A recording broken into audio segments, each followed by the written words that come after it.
Trigger warning. This podcast is about grief. Whether you are newly bereaved or whether you have been stuck in grief for years, I do hope this podcast brings you some comfort. Grief is such a universal experience, but we all do it differently. This podcast is not about fixing you or forcing the healing process, because there is no cure for grief. It can only be absorbed, experienced, loved and cared for. So whether you are doing it privately behind closed doors, or like me, you are kicking and screaming your way through, let's support each other. This is a safe space where we can come together and share experiences. My hope is that this podcast shines a light on your path and gives you the strength to navigate your way through the grieving process. My name is Louise Bates, and I'm so pleased we connected. I'm looking forward to interviewing people who have also walked this path to find out what worked for them, in the hope that it helps you too. I'm sending you so much love and support, and I look forward to sharing this crazy journey with you. Welcome to this episode of A Gift for Grief, and today I'm talking to Kelly Higgs. Kelly is a teacher and subject lead for social and emotional wellbeing in a local special needs setting. In 2022, Kelly became the founder of Time to Heal Together, through which she delivers one-to-one therapeutic drawing and talking sessions and group emotion-based work. Her own lived experiences of bereavement, beginning with the death of her mum when Kelly was a teenager, have created a deep passion to help children, young people and adults with mental health difficulties and empower them to access emotional healing, as well as promoting open conversations around death, dying and grief. So welcome, Kelly, and thank you for being on my podcast today. Thanks for inviting me, Louise. You're very welcome. So perhaps we could start with you just telling us a little bit about yourself and what you do. Okay, so primarily I am a teacher, and I sort of specialise in supporting children and young people with social, emotional, mental health difficulties. And for me, this has to override any academic work, because if we don't feel safe and have support with managing our emotions, then how can we learn effectively anyway? Yeah, absolutely. I also have the privilege of leading on this subject across my school. So it is special needs, 4 to 19-year-olds. So I'm able to influence and impact kind of the work that goes on across the school, which is fantastic. You know, looking back, it's no surprise that this is the path that my career has taken. Because experiencing the death of my mum from cancer when I was 15, it changed everything for me, really. Yeah. And when I returned to school after 4 days, there was no support, it wasn't talked about, and that was just the way it was back then. So I'll obviously talk more about this, but I think that those experiences planted some seeds, which I have harnessed kind of throughout my career, really, as did being the teacher of a child called Ben. And Ben had cancer, so teaching him and seeing his kind of experience and the impact on the class, that was also really formative for me. Yeah, so Ben was 6, he was your pupil. How did you and the school cope with that sort of experience, and how do you use that to look after the children in your class that are going to be grieving for him too? It's just multiple layers, really. I mean, Ben, he had a brain tumour, as did my mum, so you've got parallels there. But initially, Ben's prospects looked really positive and he was recovering really well until, sadly, he wasn't. So, it kind of went through different phases with him. But the class, being 5 and 6-year-olds, weren't really fully aware of what was going on. So Ben was coming to school fairly normally for a time period, and then he wasn't. So that became their new norm, that they didn't really see him. And then sadly he did die. And it was one of my strangest days at work, because we as a school staff knew on the morning that he died, the children didn't. Okay. So we had a kind of day knowing, and everything was normal for them. But I remember thinking, nothing is going to be normal again once you go home and your parents talk to you. So it was a C of E school, so there were certain religious kind of frameworks in operation, if you like. The vicar came in to talk to the class and so on. But, you know, certain things weren't done perhaps as well as they could have been. So I felt very much a pressure to teach the normal curriculum after just a few days. Yeah. And there were comments being made about how certain children were wallowing in their grief and that it wasn't our loss, it was the family's. So whilst there was that pressure, instinctively I knew that they did need space and time to grieve. Yes. And we were fortunate to have some support from Acorns, a local children's hospice, and they kind of reassured me that, yes, they do need normality, they do need routines, but they also need that processing time. Absolutely, yes, yeah. So can you tell us about Time to Heal and how that came about? So that hasn't been around too long, actually. I set the business up last March 2022, and I'd never ever imagined being a business owner. But it was one of these strange quirks of fate. So I went on a course. I was sent on it by my workplace to become a drawing and talking practitioner, supporting the needs of my students, basically. And it was one of these virtual learning courses. So I was in a room on my own, sort of during COVID times, partially. And I'm sitting there and the person is saying, if you think this is about fixing people, it's the wrong course. And as I sat there, a light bulb clicked on for me. And I thought, if I'd had access to something like this as a teenager, Yes. my grief journey could have been very, very different. And it was kind of a purpose lit up within me to extend it beyond my workplace. Because what if there are other adults out there like me who haven't accessed support at an earlier stage, but may now be ready to do so? So that was the birth of my kind of idea, if you like. And after about six to 8 weeks, set up the business and it launched on the 21st of March. So springtimes, new beginnings, new start, really. Oh, I love that. Yes, it all sounds very exciting. So how does it work? So there are two aspects to it, really. You've got the one-to-one work, which can be done through drawing or sand play, which is the kind of more kinesthetic, setting up a story in sand. And at the start of each session, you invite the client to draw a picture. Some people can think of an idea and set off straight away. Other people need a little bit of a prompt, which I can give them certain ideas. Then what's really exciting for me is each client's journey is different. So some will draw in silence for the whole time. Some might draw for 5 minutes and then have kind of conversation and talking. But they are the one doing the drawing. They are the one doing the talking. I'm the one doing the holding and the being and kind of creating that very safe, contained space for them to process and heal. So I'm aware that there are art therapists out there working with people, but it's not something I know very much about. Can you explain how drawing and art and holding this space can help people with emotional healing? So there are some things that you cannot convey verbally or that go beyond a cognitive, verbal-based level, e.g. trauma. It sits within us. And when you combine drawing and talking, you're going into that inner world, if you like, because the process works through fantasy. So, for example, if we were sat here today and you drew a picture of a tree, I wouldn't say to you, oh, okay, Louise, so how does this tree link to your grief for Matthew? I would be asking you questions like, does the tree have any friends?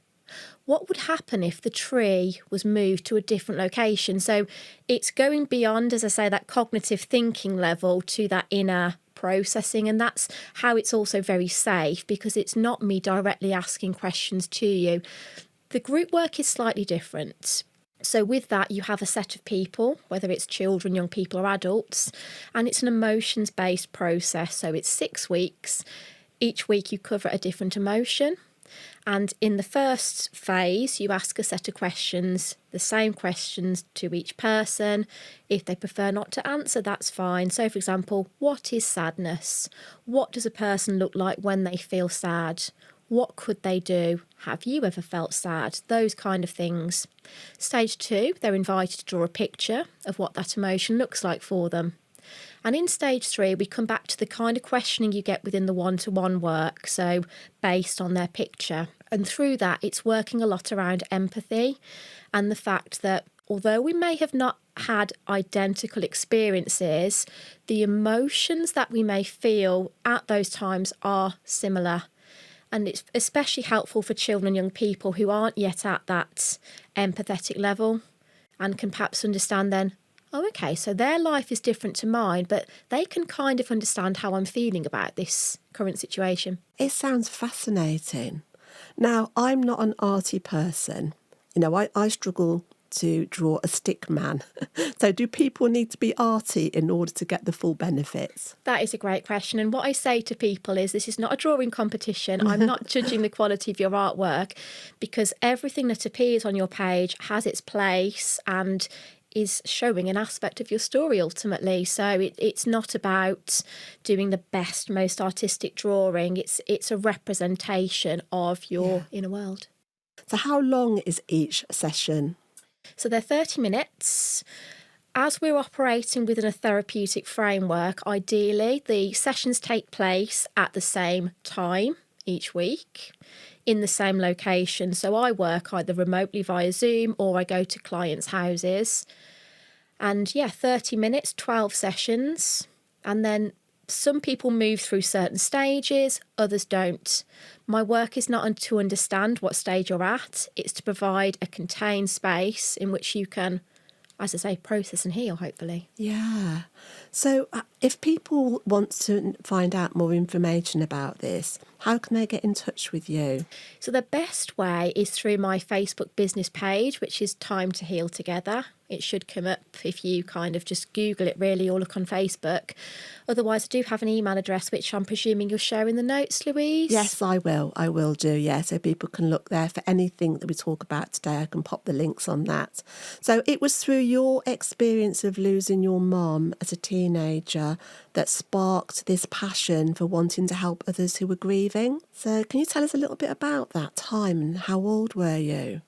So I was 15 when my mum died. It was shortly after my 15th birthday that she was diagnosed with a brain tumour. And I remember the night it happened, thinking very clearly, oh, I wish it was something like meningitis. Cancer's quite a scary word, and people often assume the worst when they hear that term. So similarly to Ben, actually, everything appeared to be going okay. So she had an operation. We had a fairly normal Christmas as a family. Her thinking and kind of timescales were slightly off, but then you'd expect that to be the case. But it was in the January of the following year that she became ill again, started having quite bad headaches, and really deteriorated quite rapidly. And it became clear that she wasn't going to survive. So she came home. We had her on a hospital bed in our living room, and sadly she died on the morning of her 51st birthday. Oh, I'm really sorry to hear that.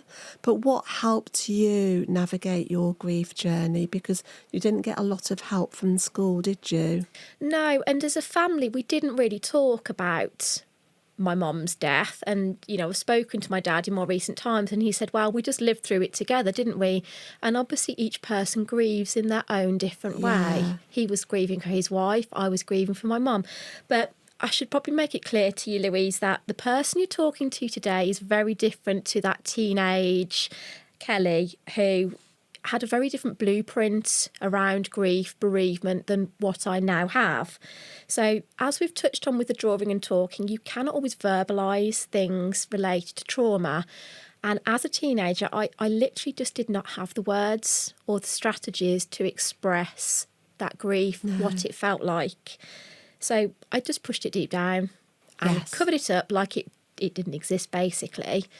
And the following year, I did my GCSEs and I got the top results in the school, a string of A's, A stars. If you'd looked at me, you'd have thought I was a normal teenager without a care in the world. I masked it really, really quite well. And when it came to Ben's death, the blueprint was still largely there, but I was an adult then. I'd shifted slightly. So I had certain people I felt safe to talk to about kind of what the impact of working with him had been, the parallels, and how I was really struggling with his death. I was in a position where I felt the class in a way, were more important than I was. So I had to model to them talking about things, that it's okay to do that. And I suppose, again, a sort of subconscious awareness that I can do better for them than I did for myself, or that people facilitated for me.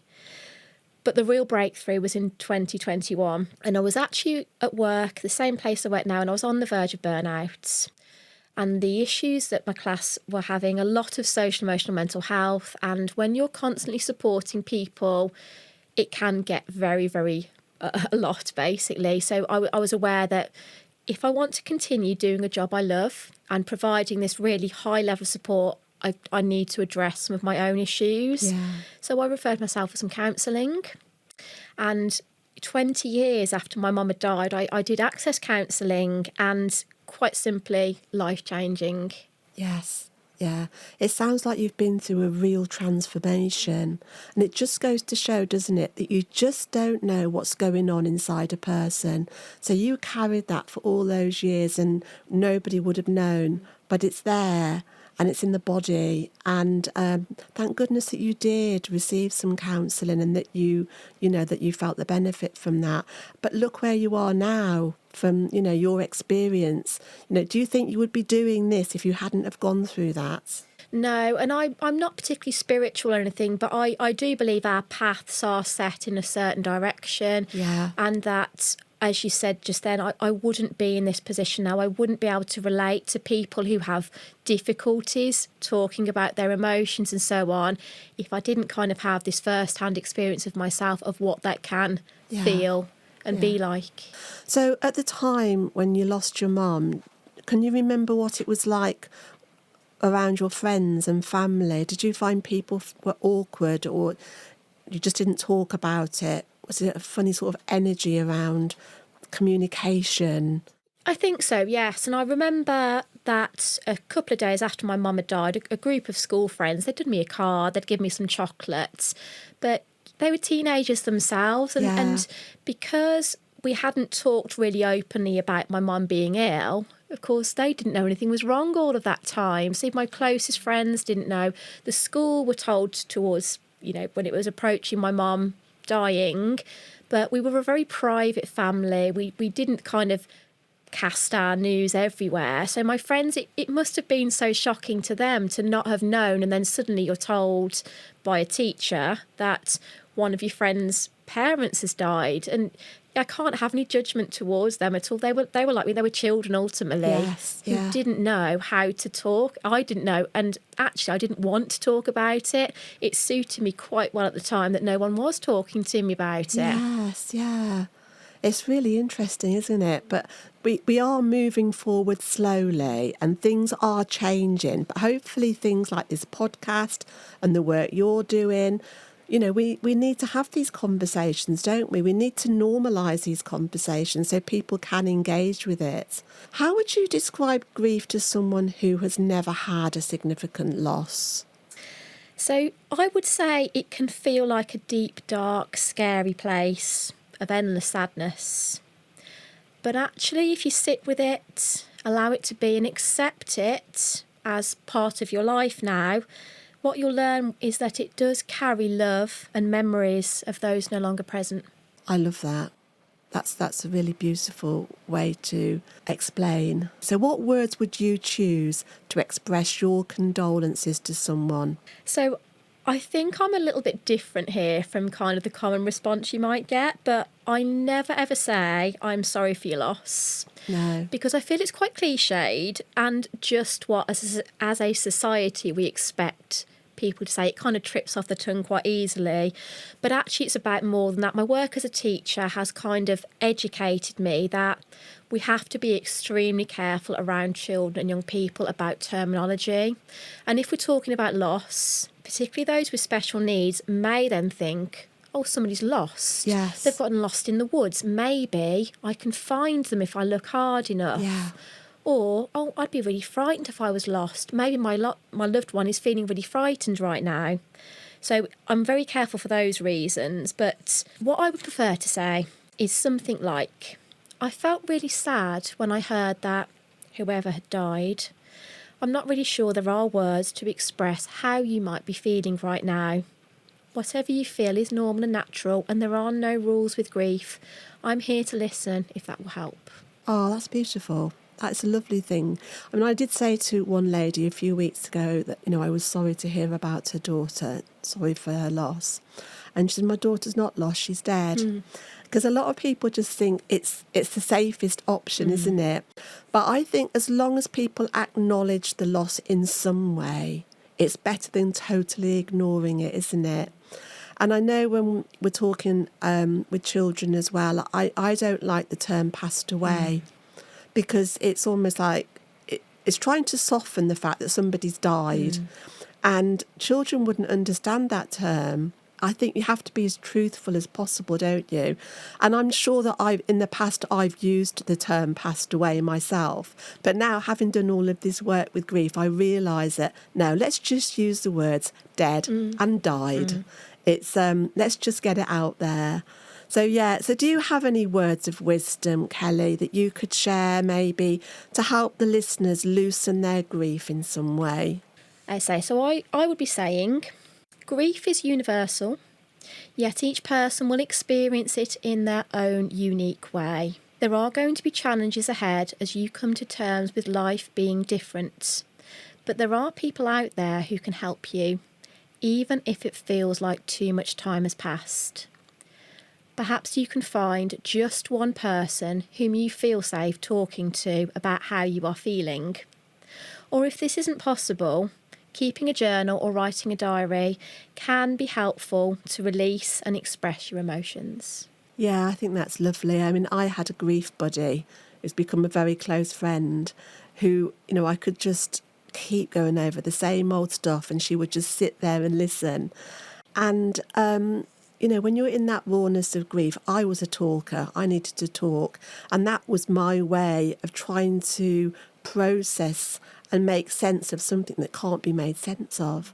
And having that person, if you haven't got that person, counselling, you just need someone that can sit and listen and not judge. But do you find with the work that you do, it's also helping you while you're helping other people? Well, that's why the business is called Time to Heal Together, because it's not just a one-way process. And I feel the kind of work I do, as with my kind of teaching-based work, I have supported children who've experienced the death of a parent, and supporting them through that, it enables me to access my own next stage of healing, basically. So it's definitely a two-way street. Nothing is a transaction. Nothing is just given. Something is always received as well, I believe. Yes, yeah. So where are you in your grief journey now? Well, a few weeks ago, I ran my first event linked to my business, and it was a group-based session for a set of adults who had experienced a death of some sort. And I set up a table with various artefacts and photos showcasing my own grief journey, and did a presentation for around 20 minutes about where I was, where I am now, etc. The very fact that I could be in a room with a set of strangers, speak as comfortably as I'm talking to you now, showed me just how far I have come along my own pathway. Yes, yeah. And my journey continues. The grief will always be there. That's just the way it is. But I am inching and, in fact, taking great strides along my own personal pathway. And if I suppose I was summarising it, I would say it's been a bumpy, rocky path with darkness and obstacles to overcome. But it has led to this most beautiful destination. And it is a place where personal healing, my own, aligns with helping others through human connection. Yeah, oh, that's lovely. So do you have any special ways now to remember your mum? Do you have any family rituals or celebrations? I mean, the work that you do is a lovely way to honour your mum, isn't it? It is, and we still celebrate her birthday. Yeah. It's a difficult one. The fact that her birth date is the same as her death date, albeit the years are kind of 51 years apart. But we'll have either a homemade birthday cake or we'll go out for a meal, something like that. And last year I actually had a tattoo done on my arm of a robin with the word mum underneath. Yeah. very symbolic because of what I believe about robins, but it was more than that. And it was about the fact that what was previously hidden and covered up inside is now out in the open. Yes. And I'm free to talk about it with whomever I choose. Friends of mine couldn't believe I was having a tattoo done because I'm not really a kind of stereotypical tattoo person. But when they asked me, did it hurt? Not particularly, but that as well was part of the therapy, that pain being brought from inside to the surface. So really, really symbolic on a number of levels. Yeah. So tell me about robins, Kelly. Oh, I just love them, and I know what the kind of thinking behind them is, that they are visitors or messengers, and that's what I really believe. So if I'm out and about and I see one, I think it could be my mum, it could be other people who've died, it could be Ben, that sort of thing. And had a really special kind of experience a couple of years back when I was again going through a bit of a rocky phase with various things, and we were visiting my uncle at the time. He lives near Barmouth. So I'd gone for a walk along an estuary and thought I'll stop and have a rest at a bench. I was a couple of minutes ahead of another group of people, so if I'd been any later, I wouldn't have made it to this bench. Anyway, I sat there and I was eating some dates, and along pops this very friendly robin. And it was hopping around and so on. I'm very curious. So I thought, I'll see if I'll have some of my dates. So I held out my hand with a few dates in, and it hovered. And its beak connected with my hand as it took some dates. And I just had such a strong sense that it was my mum, and she was kind of connecting with me and saying, you were going to be okay. And it was just this lovely experience, really. That's amazing. I love to hear stories like this because I'm sure a lot of our listeners will connect with that as well. I mean, I love, robins. There was a time not long after Matthew had died that a little robin would come to the patio door and just look in and tweet at me. And it was when I went to the computer and looked up the meaning of robins, and it said, when a robin redbreast visits you or crosses your path, someone from heaven is saying hello. And I thought, that's Matthew. Believe it or not, Louise, on my way here to you tonight, I stopped at a set of traffic lights, and as I looked ahead of me, a white feather dropped in front of the car's path, and I thought, that's my mum again. She's with us today, and she's ready to hear this kind of next stage of my journey. So that, white feathers as well, really, for me, are quite symbolic. And my mum's favourite song was Two Hearts by Phil Collins. So anytime that comes on the radio, it's kind of like, you're checking on me here, you're kind of seeing what I'm up to. So anything like that I think for me, it doesn't matter if it's real or not, but if anything brings you comfort and brings that loved one to mind, what can be the harm in it, really? Absolutely.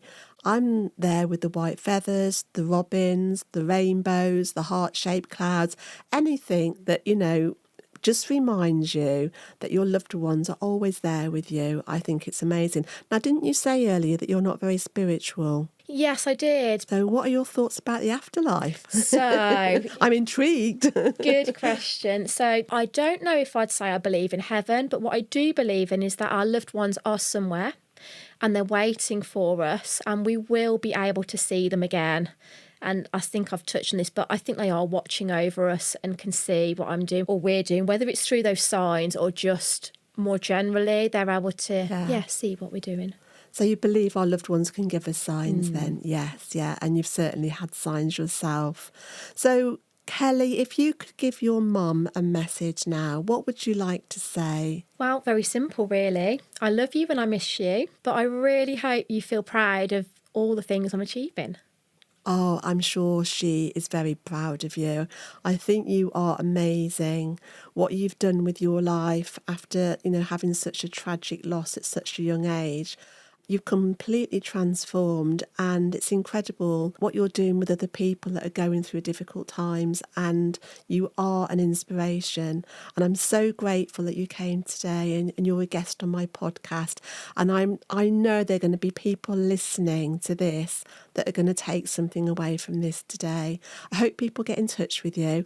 I'd love to come and sit in on one of your sessions, and maybe we'll meet again one day and have another chat. I'm really grateful. Thank you very much. Thank you for having me, Louise. Kelly has kindly offered half-price sessions to anyone who contacts her after listening to this episode. you can email Kelly at kelly.higgs84@gmail.com, and I will share this in the show notes. Thank you for listening to this episode of A Gift for Grief. Please feel free to share it with your friends and family, and let's encourage others to become more grief literate. If you're struggling with your grief or worried about your mental health, please do speak to your doctor. If you would like to join me on my social media groups, check out the show notes for all the links, and I look forward to connecting with you next time. The music on this podcast was written and recorded by Matthew Bates and can be found on his 2 albums, Fight Back and Kaleidoscope.